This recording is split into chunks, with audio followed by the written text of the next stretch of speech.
के देखिन्छ भने हाम्रो मिडियाका साथीहरू पनि हुनुहुन्छ, देखाइदिनु होला अरू मित्रहरूलाई कि हाम्रो कत्रो ऊर्जा छ, कत्रो उत्साह छ यो पार्टी निर्माण गर्ने कार्यमा।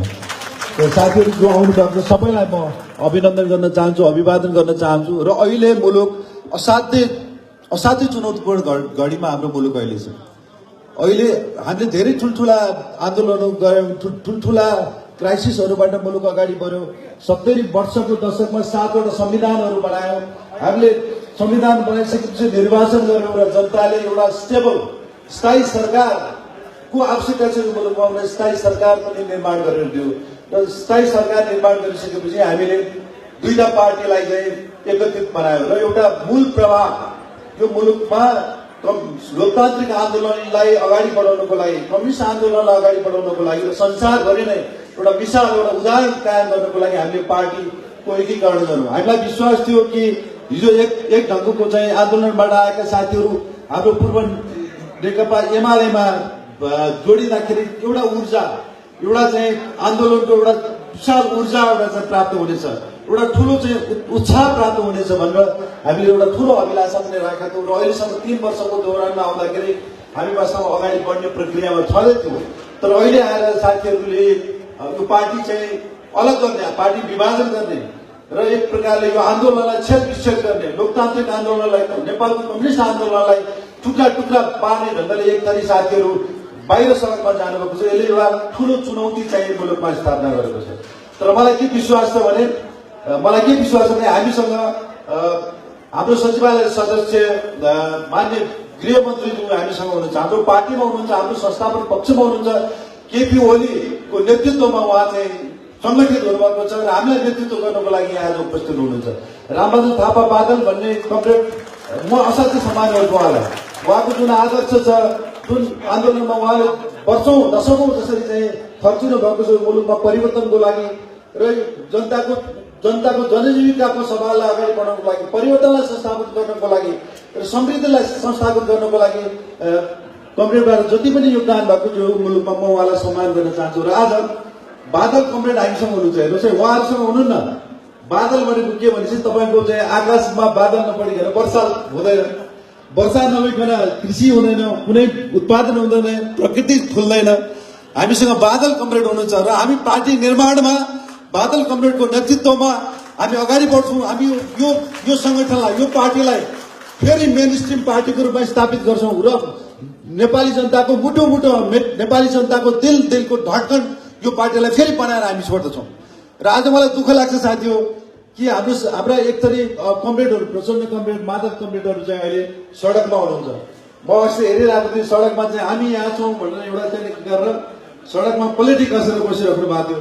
मलाई चाहिँ एक किसिमले दुःख लाग्यो, किनभने यो संविधानभित्रै बसेर, यो पार्टीभित्रै बसेर हामीले आम भन्नुहोस् न परिवर्तनका कुराहरू, आम जनताका मुद्दाहरूलाई स्थापित गरेर जान सक्ने यत्रो ठुलो चाहिँ सम्भावना हुँदाहुँदै केपी ओली कमरेडको अध्यक्षतामा प्रधानमन्त्रीत्वमा सरकार गठन भएको छ, स्थायी सरकार छ हामीसँग। जनताले उहाँको नेतृत्वमा नेकपालाई ल तपाईँ चाहिँ 5 वर्षको स्थायी सरकार यो मुलुकलाई दिनुहोस्, हाम्रा परिवर्तनका, हाम्रा आकांक्षा, हाम्रा समृद्धिका आकांक्षालाई तपाईँ परिपूर्ति गर्नुहोस् भनेर केपी ओलीलाई एउटा म्यान्डेट दिएको। तर अब के भयो, प्रचण्ड कमरेडहरू, माधव कमरेड, म सम्मान गर्छु उहाँलाई, उहाँ आदरणीय हुनुहुन्छ, किनभने यत्रो ठुलो चाहिँ यो आन्दोलनमा हामीसँगै ठुलो यात्रा पनि गरेको हौँ।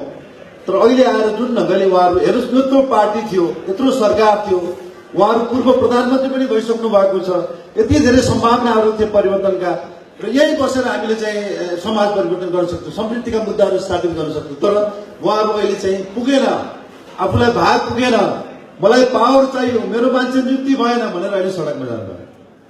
एउटा कथा छ कि, एउटा चाहिँ नि लियो टल्स्टयले एउटा कथा लेख्नु, असाध्यै पपुलर एउटा कथा छ, एउटा मान्छेलाई कति जमिन चाहिन्छ भन्ने छ एउटा, how much land does a man need, एउटा मान्छेलाई कति जमिन चाहिन्छ भन्ने एउटा कथा छ। अलिक छोटमा म भन्छु कि एउटा चाहिँ नि रुसमा चाहिँ एउटा ठुलो चाहिँ एउटा सहरमा एकजना चाहिँ फाउम भन्ने एउटा किसान समृद्धै, मतलब आफ्नो खाता पिता एकदम धनी नै किसान थियो। तर उसलाई के भयो भने उसलाई अझ बढी धनी हुन मन लाग्यो, अझ बढी चाहिँ पैसा प्राप्त गर्न मन लाग्यो अनि उसले सोच्यो कि अब एकदम जमिनदार कहाँ गएर म चाहिँ जमिन किन्न जान्छु भनेर 1000 रुबल लिएर जमिन किन्न गयो।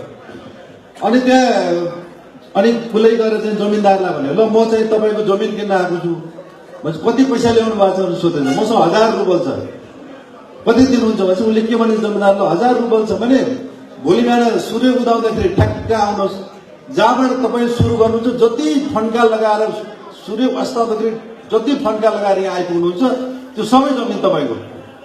तर तपाईँले फेरि त्यो सूर्य अस्त हुँदाखेरि जहाँबाट सुरु गरेर ती आइपुग्नु भयो भने तपाईँले के पनि पाउनुहुन्न भनेपछि ल डन भन्ने डिल डन भएछ। त्यहाँ रातभरि तयारी गरे, त्यसपछि रातभरि सुते भोलिपल्ट बिहान सूर्य उदाउने बेला ठ्याक्क चाहिँ पुगेछ त्यहाँ। ल सुरु भनेपछि अनि त्यहाँबाट हिँड्न थाल्यो। अनि अब म त ठुलो एरिया लिन्छु ठुलो लिन्छु भनेर जाँदा अब 2-3 बज्न लाग्छ, धेरै टाढा पुग्यो। ओहो अब म त सूर्य अस्त हुँदाखेरि त्यहाँ स्टार्टिङ पोइन्टमै पुगेन भने त मैले केही पाउन्न भनेछु। फर्केन त्यहाँ कुद्न थाल्यो। सूर्य तल जाँदैछ कुद्दैछ ल नभ्याउला बेतोड कुद्दा ठ्याक्क सूर्य पनि अस्ताउनु ऊ पनि ठ्याक्कै आइपुगेछ। त्यहाँ पनि पुग्नु ड्याममा ढलेर छट्ट मरेछ। अनि मरेपछि त्यहाँबाट अनि उसको नोकर रहेछ, नोकरले आएर 6 फिटको चाहिँ जमिन खनेर त्यहाँ गाडेर भनेछ ठाउँ तँलाई यही 6 फिट जमिन भए पुग्थ्यो, तर त सारा संसार चाहिँ जमिन लिनु गएछ त खत्तमै छ। हाम्रो साथीहरूको पनि त्यही ताल छ। यत्रा सम्भावनाहरू छन्, यत्रो धेरै प्राप्ति गरेका छ हामीले, सरकार हामीले चलाएका छौँ, तर उहाँहरू हामीलाई पुगेन। हामीलाई चाहिँ प्रसङ्ग एक प्रकारले के लाग्छ यो असत्य दुःखद प्रसङ्ग। म साथीहरूलाई आह्वान गर्न चाहन्छु, म अध्यक्ष कमरेडहरूलाई आह्वान गर्न चाहन्छु, माधव नेपाल कमरेड र प्रचण्ड कमरेडलाई म आह्वान गर्न चाहन्छु र उहाँसँग गोलबन्द हुनुभएका हाम्रा आज कमरेडहरूलाई म आह्वान गर्न चाहन्छु यो मञ्चबाट कि आउनुहोस्, हिजोका कमजोरीहरू गल्तीहरूलाई सुधारौँ र सँगै बसेर यो लोकतान्त्रिक आन्दोलन कम्युनिस्ट आन्दोलनलाई फेरि अगाडि बढाउँ। यो मुलुकको जुन समृद्धिका हाम्रा सपनाहरू छन्, जुन परिवर्तनका हाम्रा नागरिकहरूका आकांक्षाहरू छन्, त्यसलाई परिपूर्ति गर्न सँगै बसेर काम गरौँ। म उहाँलाई फेरि यहाँबाट आह्वान गर्न चाहन्छु। र अब फेरि अब तपाईँहरू यहाँ आउनु भएको छ। आज अब हामी पार्टी निर्माणको प्रक्रियामा छौँ। कमरेड केपी ओलीको नेतृत्वमा अब हामीले फेरि एउटा पार्टी निर्माण गर्नुपर्छ, फेरि एउटा नयाँ युद्ध आन्दोलन हामीले चाहिँ छेड्नुपर्नेछ, जनताको घर घरमा जानुपर्नेछ, हरेक मजदुरहरूको, किसानहरूको, व्यापारीहरूको, शिक्षकको, विद्यार्थीको सबैको घर घरमा गएर उहाँहरूलाई फेरि जगाउनु पर्नेछ कि हाम्रो आन्दोलन नमरोस्। हामी फेरि मेन स्ट्रिपिङ गरेर चाहिँ यो आन्दोलनलाई फेरि अगाडि बढाउनु पर्नेछ, पार्टीलाई फेरि निर्माण गर्नु पर्नेछ। त्यसमा तपाईँ साथीहरूको योगदान छ। आज आउनुभएको छ, मैले युवाहरू धेरै देखिरहेको छु, किनभने हामीले तपाईँ युवाहरू भनेको भोलिको नेपाल हो। हामीले ह्यान्डओभर गरेर जाने पुस्ता तपाईँहरू हो। मैले यहाँ धेरै युवाहरूलाई देखिरहेको छु, धेरै भाइ बहिनीहरूलाई देखिरहेको छु र तपाईँहरूले नै वास्तवमा यो पार्टीको नेतृत्व गरेर अगाडि जानु। तपाईँहरूलाई म आह्वान गर्न चाहन्छु, अनुरोध गर्न चाहन्छु कि घर घरमा गएर, बस्ती बस्तीमा गएर तपाईँहरू एजुकेट गर्नुहोस्, भन्नुहोस् हाम्रो कुराहरू जनतालाई र यो पार्टीलाई फेरि चाहिँ एउटा विशाल पार्टीको रूपमा यो यसलाई चाहिँ फेरि स्थापित गरेर जानु छ। किनभने अब सरकारले आम निर्वाचन चाहिँ घोषणा गरिसकेको अवस्था छ र यो निर्वाचनबाट हामी फेरि एउटा बहुमत प्राप्त पार्टीको रूपमा स्थापित हुनु जरुरी छ। त्यसले गर्दा ललितपुरमा जुन ढङ्गले तपाईँहरूले चाहिँ उत्साहपूर्वक यसरी चाहिँ पार्टी कार्यक्रमहरूमा सहभागी भइराख्नु भएको छ, हाम्रा विचारहरू लिएर तल गइराख्नु भएको छ र म विश्वास गर्छु यो पार्टी मेन स्ट्रिम पार्टी बनेछ, हामी फेरि सरकार बनाउन सक्षम हुनेछौँ। अब कमरेड केपी ओलीको बारेमा तपाईँहरूलाई मैले धेरै भनिराख्नु पर्दैन। उहाँ चाहिँ लार्जर देन लाइफ साइजको एउटा पर्सनालिटी हुनुहुन्छ, एउटा नेतृत्व हुनुहुन्छ, एउटा व्यक्तित्व हुनुहुन्छ।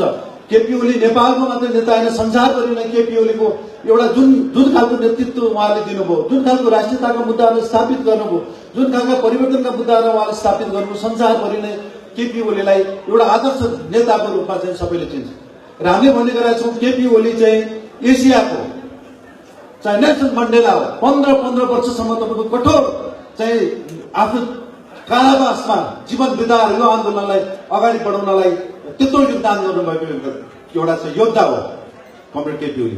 र यो किन भयो त? अब अहिले चाहिँ आएर मैले चाहिँ विकास निर्माण कति काम हो, के काम हो भनेर मैले तपाईँलाई सबै भनिराख्नु पर्दैन। नेता कमरेड हुनुहुन्छ, उहाँहरू मेन स्पिकरहरूले बताउनु होला। तर एउटा कुरा मलाई के भन्नु छ भने आज यो पार्टी यसरी विभक्त हुनुपर्ने खालको स्थिति कसरी सिर्जना भयो, के कारणले सिर्जना भयो भनेपछि के भने एक थरी मान्छेहरू यहाँ हाम्रो नेपाल अगाडि बढ्न लाग्यो, नेपाल समृद्ध हुन लाग्यो, यहाँ एउटा स्टेबल सरकार निर्माण हुन थाल्यो भनेपछि हाम्रा छिमेकीहरूलाई, हाम्रा बाहिरका विस्तारवादीहरूलाई एउटा चाहिँ राति दिन नलाग्ने खालको स्थिति हुन्छ।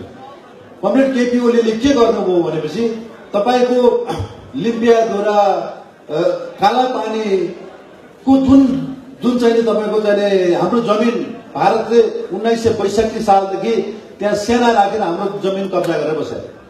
हामीले धेरै प्रधानमन्त्रीहरू बेहोर्यौं, धेरै सरकारहरू बेहोर्यौं, तर कसैले पनि यो हाम्रो जमिन हो छोड भनेर एक शब्द पनि कसैले भन्न सकेको अवस्था थिएन।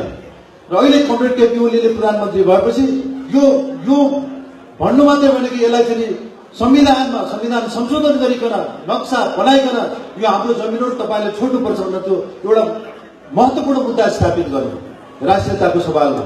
अब यो भइसकेपछि के भयो भने तपाईँको विस्तारवादीहरूलाई अब केपी ओलीको सरकार ढलाउनु पर्यो, केपी ओलीको पार्टीलाई चाहिँ विघटित गर्नु पर्यो, यसलाई टुटाउनु पर्यो भनेर विस्तारवादीहरूको चङ्गुलमा हाम्रा साथीहरू पर्नुभयो र विस्तारवादीहरूको आकांक्षा परिपूर्ति गर्नको लागि पार्टीलाई विभक्त गर्ने सम्मको चाहिने ढङ्गले यसरी चाहिँ बाहिर आउनुभयो। यो असाध्यै दुःखदायी अवस्था हो। कमरेड केपी ओलीले 2072 सालको जुन चाहिँ हामीले संविधान निर्माण गर्यो, संविधान निर्माण गरेपछि भारतले के भन्यो संविधान बनाउनु, रोक्नु, संविधान नबनाउनुहोस् भने यहाँ आफ्नो अनुभव नै पठा विदेश सचिवले यहाँ आएर चाहिँ रोक्ने काम गर्नुभयो, तर उहाँहरूले मान्नु भएन। कमरेड केपी ओलीले पछि प्रधानमन्त्री भएपछि उहाँले जुन नाकाबन्दी लगाउनुभयो, उहाँले भारतले भनेको हामी मानेनौँ, संविधान बनायौँ भनेर उसले जसरी चाहिँ नाकाबन्दी चाहिँ लगायो, त्यो नाकाबन्दी लगाएपछि कमरेड केपी ओली जब प्रधानमन्त्री हुनुहुन्थ्यो उहाँले भन्नुभयो जबसम्म नाकाबन्दी तपाईँहरू खुल्नु न म भारत भ्रमणमा आउनु।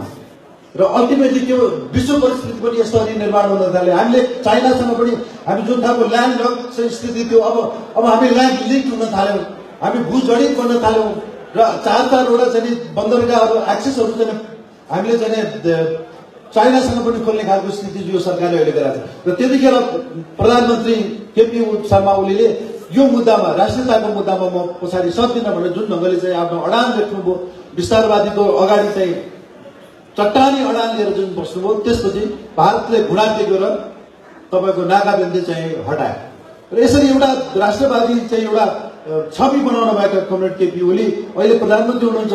हामीसँग थुप्रै एजेन्डाहरू छन्, थुप्रै सपनाहरू छन्, जीवन परिवर्तनका सपनाहरू छन्, जनजीविकाका सवालहरू छन्, विकास र समृद्धिका आकांक्षाहरूलाई परिपूर्ति गर्नुपर्ने सवालहरू छन्। त्यसमा कमरेड केपी ओलीले जुन खालको नेतृत्व गर्नुभएको छ, अहिलेको आवश्यकता भनेको केपी ओलीको नेतृत्वको आवश्यकता हो। र अहिले जस्तो के भनिन्छ भने जोन म्याक्सवेल भन्ने चाहिँ एकजना विद्वान हुनुहुन्छ, उहाँले के भन्नुभएको छ भने 3 खालका नेतृत्व हुन्छन् संसारमा, राजनीतिक पार्टीमा भन्नु सक्छ, इन्स्टिट्युसनहरूमा 3 खालका नेतृत्वहरू हुन्छन्। एउटा नेतृत्व चाहिँ निराशावादी हुन्छ, जस्तो हुरी बतास चल्यो, ठुलो आँधी आयो भने चाहिँ एक खालको नेतृत्वले हो बर्बाद हो, छोडो गर्नुहोस् भनिसक्नु उहाँले, म सकिहाल्छु, बर्बाद हो ल चाहिँ यो चाहिँ कसरी हावा आयो, कसरी हुरी आयो, के भएको यस्तो बर्बाद हो भनेर चाहिँ खालि निराशा व्यक्त गर्ने नेतृत्व हुन्छ एक थरी। अर्को एउटा नेतृत्व हुन्छ होइन संयम गर्नुहोस्, ठिक छ, टाइम विल पास, यो समय जान्छ, त्यसपछि हामी ठिक हुन्छौँ, खालि बसेर बस्नुहोस् भनेर आश्वासन दिने खालको एउटा नेतृत्व हुन्छ। र अर्को नेतृत्व चाहिँ तुरन्तै पालसाल टाँगेर बचाउने काम गर्छ। र केपी ओलीको नेतृत्व भनेको तुरन्तै पाल टाँग्ने, तुरन्तै जनतालाई एड्रेस गर्ने, तुरन्तै चुनौतीसँग लड्ने, त्यो खालको नेतृत्व चाहिँ कमरेड केपी ओलीको नेतृत्व हो। त्यसले गर्दा म साथीहरूलाई के भन्न चाहन्छु भने धेरै नबनिकन जबसम्म पार्टीमा गति हुँदैन र गन्तव्य हुँदैन तबसम्म पार्टी निर्माण हुन सक्दैन। तपाईँहरूले त्यो गति समाइदिनु पर्यो, त्यो पार्टी निर्माणको गन्तव्यलाई तपाईँले समाइदिनु पर्यो। घर घरमा गएर, कम्युनिटीमा गएर यो पार्टी निर्माणमा त साथीहरू लाग्नु पर्यो। यो आन्दोलनको चाहिँ एउटा महत्त्वपूर्ण आह्वान हो। तपाईँहरूले मुलुकको लागि गर्ने के, यो पार्टी निर्माण गरेर यो मुलुकलाई अगाडि बढाउने सवाल हो। मुलुकलाई एउटा समृद्ध मुलुकको रूपमा चाहिँ यसलाई स्थापना गर्नको लागि हाम्रा परिवर्तनका आकांक्षाहरू, हाम्रो जुन खालको गरिबी व्याप्त छ, जुन खालका पिछोडेपनहरू छ, जुन खालका विभिन्न खालका विभेदहरू छन् वर्गहरूमा, त्यसलाई चाहिँ समाप्त गरेर एउटा समृद्ध मुलुक बनाउने, आर्थिक रूपमा सबल मुलुक बनाउने, क्वालिटेटिभ लाइफ पनि यो ढङ्गले बनाउने, त्यो जुन हाम्रो अभियान छ त्यो अभियानलाई अगाडि बढाउनको लागि अहिले साथीहरूले बन्चरो हान्दै हुनुहुन्छ। अब त्यसलाई चिरेर हामी एउटा मेन स्ट्रिम पार्टीको रूपमा अगाडि लिएर जानको साथीहरू सबैले घर घरमा गएर, कम्युनिटीमा गएर, समाजमा गएर आन्दोलनलाई अगाडि बढाउनु होला, सबैलाई गोलबन्द गर्नु होला।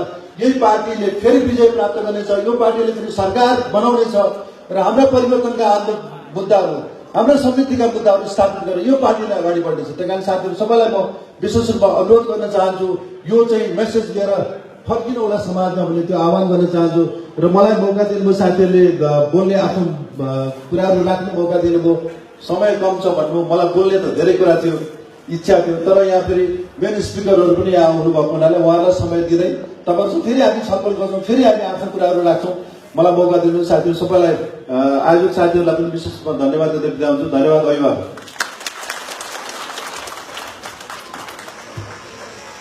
धन्यवाद। नेपाल कम्युनिस्ट पार्टी नेकपाका केन्द्रीय कमिटी सदस्य एवं